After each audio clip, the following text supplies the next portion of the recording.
दोस्तों, मैं आपको एक कहानी पढ़ाने वाला हूँ बीरबल और अकबर की। 3 प्रश्न। अकबर अक्सर बीरबल से प्रश्न पूछा कर उसकी बुद्धि की परीक्षा लेते रहते थे। एक दिन उन्होंने 3 प्रश्न बीरबल के समक्ष रखे। वे प्रश्न थे: ईश्वर कहाँ रहता है? ईश्वर कैसे मिलता है? ईश्वर क्या करता है? प्रश्न सुनकर बीरबल ने कहा, जापना, मैं इस प्रश्न पर उत्तर सोच विचार कर कल दूंगा। अकबर ने बीरबल को दूसरे दिन तक का समय दे दिया। घर जाकर बीरबल इस प्रश्न पर सोच विचार करने लगा। पिता को विचारमग्न देख बीरबल के पुत्र से रहा न गया और वह पूछ बैठा, पिताजी, क्या बात है? आपने जब से घर में प्रवेश किया है तब से सोच विचार में डूबे हुए हैं।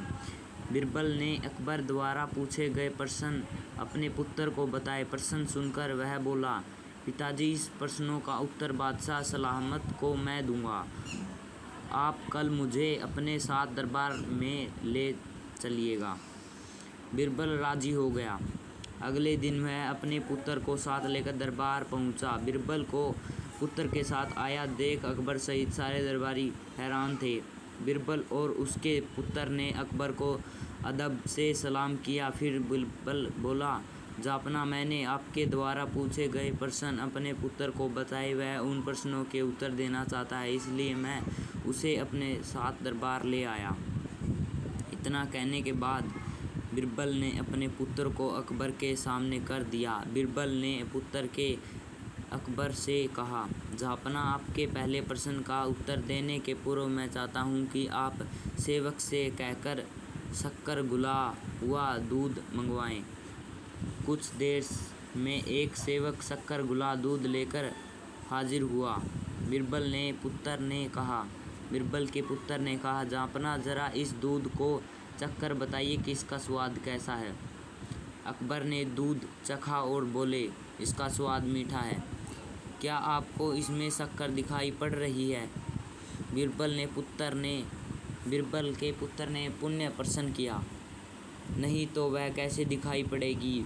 वह तो पूरी तरह से दूध में घुल चुकी है। अकबर बोले, जी हुजूर, ठीक इसी तरह ईश्वर भी संसार की हर वस्तुओं में रचा बसा हुआ है। यदि उनकी खोज करे तो वह हर वस्तुओं में मिलेगा। इसके बाद बीरबल के पुत्र ने दही मंगवाकर अकबर से पूछा, जापना, क्या इस दही में मक्खन दिखाई दे रहा है? मक्खन तो दही मथने के बाद ही दिखाई पड़ेगा। अकबर बोले, जी जापना, ठीक इसी तरह ईश्वर की प्राप्ति गहन मंथन के उपरांत ही हो सकती है। ये आपके दूसरे प्रश्न का उत्तर है।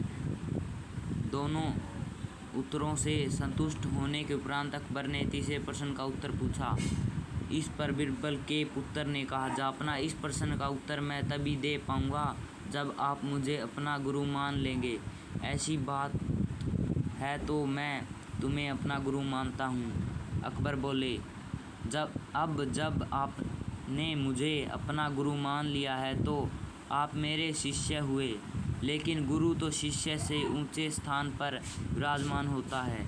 यह सुनकर अकबर सिंहासन से खड़े हुए और बीरबल के पुत्र को सिंहासन पर बिठा दिया। वे समय नीचे आकर बैठ गए। अकबर के सिंहासन पर बैठकर बीरबल का पुत्र बोला, जापना, ईश्वर की यही लीला है। वह एक क्षण में राजा को रंक को राजा बना देता है। अब तो आपको तीसरे प्रश्न का उत्तर मिल गया कि ईश्वर क्या करता है। ये सुनकर अकबर एक क्षण को मौन पड़ गए, लेकिन फिर उन्होंने बीरबल के पुत्र की अक्लमंदी की खूब तारीफ की और उसे पुरस्कृत भी किया। दोस्तों, लाइक और सब्सक्राइब करें।